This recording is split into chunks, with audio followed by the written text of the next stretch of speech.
Hello, everyone. Me, Artur, and Volodymyr. We are creating a new podcast series called Code Start. It's about ever evolving landscape of software engineering. This is a beginner's guide to becoming a professional. This is a podcast for all the juniors wishing to become middle programmers, enhancing their portfolio, learning new skills. This is for software founders who are looking for new horizons, who are looking to understand what it is to talk to a developer team, and for any explorer who wish to learn more about the digital world and the digital programs and how they're created. In this fast-paced world we're living in, I believe that learning a coding language is like learning English, Chinese, or Spanish 20, 30 years ago. The whole world now is switching to artificial intelligence and switching to programs. Everything is now written as a code. This podcast is from Volodymyr Yurchenko. He's the head of sales, middle software engineer, and founder of 3IT startups. Yeah, and Artur Kropelnitskiy, software as a service founder, connected professionals and bridging wedding tech, and digital marketing strategy.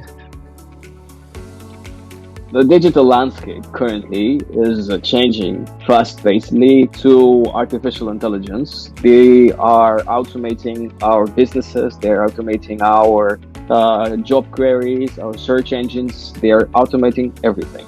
And currently, we are creating an Advanced Intelligence Academy. This is the code name for our online school, becoming a full-stack developer in 6 months, where you're going to be learning real case scenarios. You're going to learn how to get a job in the middle sphere. And now we're trying to motivate young people and software founders to learn the mysteries of the code languages, because they're helping everyone to first not only become better as logical person, but learning how to create new applications and new markets that are emerging due to this immersive experience between artificial intelligence and human creativity. This podcast is going to be divided into 4 parts. In the first part, which is now, we're talking about the history of programming languages and the new instruments that arose in the last few years. Then we're going to talk about the real world scenarios, real world problem solving, how in the last 50 years our world has changed due to the presence of coders, of software engineers, and everybody who is creating our technology. The next podcast is going to be for beginners. We're going to be talking about the entry points and how you can become a middle developer. What's the difference between the junior, middle, and senior, and how you can growth hack your way to the senior level. The next episode 3, we're going to be talking about the difference between web development and web applications and mobile applications. We're going to seamlessly talk about how AI role is changing the software engineering spheres, how it's better to learn some AIs to make your work more productively. In episode 4, we're going to be focusing most of the time on the job interviews, how you can how can founders talk to the code developers and to the developers team, and we're going to spice it up a little bit with the Web 3.0, the new internet economy. Let's start with the history. Yep. Our story commences with the binary system, just 1 and zeros. This was the original script computers understood, albeit cryptic for us mere mortals. Assembly soon bridged the communication, acting as a go-between for humans and machines. It was like moving from cave paintings to rudimentary speech. Comes the late 1950, Fortran, the scientist's best friend, and Kober, the business magnate, emerged. They were the early leaders that laid the foundation for future innovations. Then the 70s heralded C, a language that resonates across diverse platforms, much like a universally understood melody. Then C++ and Java brought forth the era of structured modular coding and so on. Think of constructing elaborate castles with interlocking bricks, each brick having its purpose and place. The next was JavaScript, Ruby, and Peers entered the arena as the agile artists capable of swift, dynamic execution, perfect for the evolving web landscape. And the last one is then we saw tools like SQL for databases and R for data analytics. R is like programming language for analyzing and interpreting data. These were like craftsmen with special tools, each a master in their niche. Today, AI stands as a testament for programming evolution, but rather than replace us, it augments our abilities. It organizes, streamlines, and supercharges our efforts, like the synergy between human ingenuity and AI prowess paints a promising picture for the future. The real-world case studies of artificial intelligence and machine learning can be seen in all of the niches currently, and Volodymyr, he has a great case regarding the real estate chatbot. He's going to be talking about how the new economy is changing due to the presence of artificial intelligence. Yeah. So the real estate industry, like many other sectors, has been revolutionized by the advent of technology. These software tools driven by AI are designed to provide instant, accurate, and tailored services to clients. Here is a deeper dive into the innovative features of such chatbots.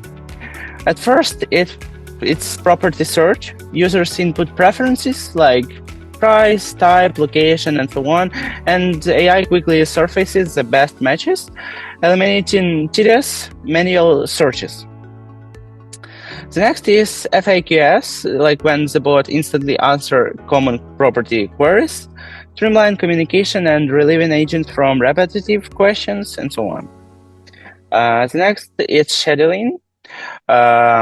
Upon property interest, the bot arranges viewing of connects user to agent and ensuring smooth logistics. The next, it will be interactive maps, when the bot showcase properties on map, highlighting amenities and transport, like enhancing the decision-making process. And the last one, I think it's mortgage calculations, when like users receive quick mortgage estimates by inputting property price and down payments and aiding financial decisions. So in this case, like real estate chatbots streamline property search and transactions, blending technology with user-centric solutions. So this is just one of the ways founders can enhance their business opportunities with the presence of artificial intelligence. And everyone who's not going to be using the new technologies, not going to be creating chatbots for their business, is not going to be creating communication between the new leads that are coming to the business, the founders are going to be left behind. So the new internet economy is all about AI and merging it with your business, automating it in every way possible. And now we're going to be talking about the roles in the world solutions that code has brought us. What can you say about the healthcare industry? Yeah, let's start from healthcare, like hospitals and so on. Thanks to software, your doctor can now pull up your health records with a click, to chat with you online, or even get a clearer look at X-rays. So the next time you are video calling your doc or checking your medical report online, remember there is software heart at work behind the scenes. Now AI editing, it's sparkle, especially in healthcare, where it's like a super dog, spotting diseases from images or helping discover new drugs quicker. And it's future, and it's happening now. So yeah. Another example is, of course, the gaming industry, and the gaming industry is changing due to the presence of AI. It has always been an innovative industry, but currently, with the help of many algorithms that Volodymyr is going to speak about, it's dramatically improving. Yeah. Like jumping into the world of entertainment, those ultra-realistic dragons in games or the instant movie suggestions on streaming apps, software is the master behind them. Like tools, Unity make game themes come alive, while platforms like Netflix keep your movie night glitch-free. So, yeah, AI is enhancing video games by a lot of things, like making characters smarter, adapt different things, and behave more like real beings. Auto-created game content, design game levels or enemies, and so on, save development time, and this adding variety for this content.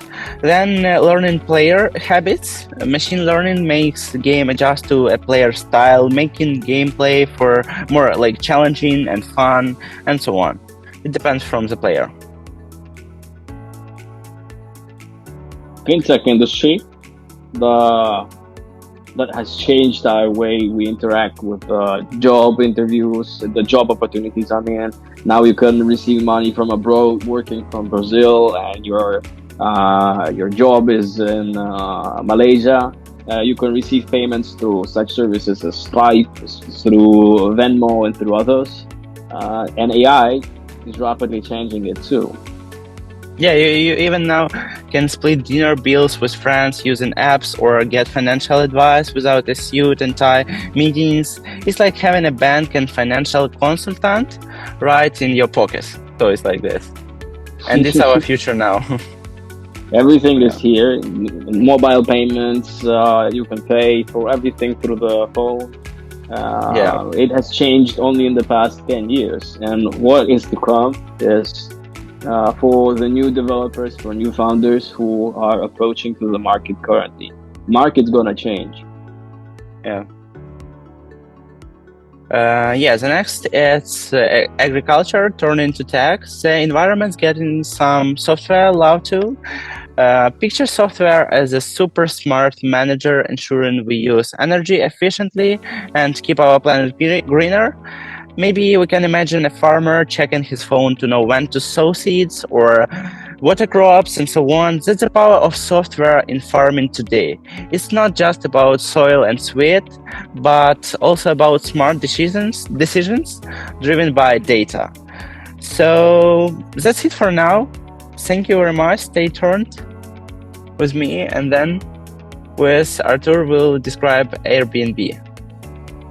I'm going to describe how in the past 10 to 12 years our life has changed due to the presence of mobile applications, through the presence of software developers who found a gap in the problem for the market, and they solved it with an amazing code and an amazing opportunity and application. Currently, with the Airbnb in the last 10 to 13 years, we are able to travel freely. We can also leverage it as a business. If you have a property, and you can easily and safely give it to the people that will hire your product. In a sense, this opportunity has changed our world, our interaction with the world. When you have a hunger, you can order your food through Glovo or through Uber Eats, and it's gonna instantly come in a matter of 30 to 40 minutes. Airbnb and advancement in such services has led to creation of new landscape, of new digital landscape for creators, for arbitrage people who are making business. So currently, due to the coders, we have a whole new lot of economy that right now is accessible to anyone. It's flexible because all you need to learn is coding. You can choose a language and you can become proficient in it. And you can choose whether you're going to be a back-end programmer or front-end developer, which is working with interfaces. And you can create virtually any solution and creating a business out of it. So right now, I believe that the new economy is going to be driven by software founders who are going to find real world problems and they're going to close the gap with a software. Thanks for tuning in to episode 1. We're going to be talking more about all of the features in the upcoming episode 2. Yeah, stay tuned.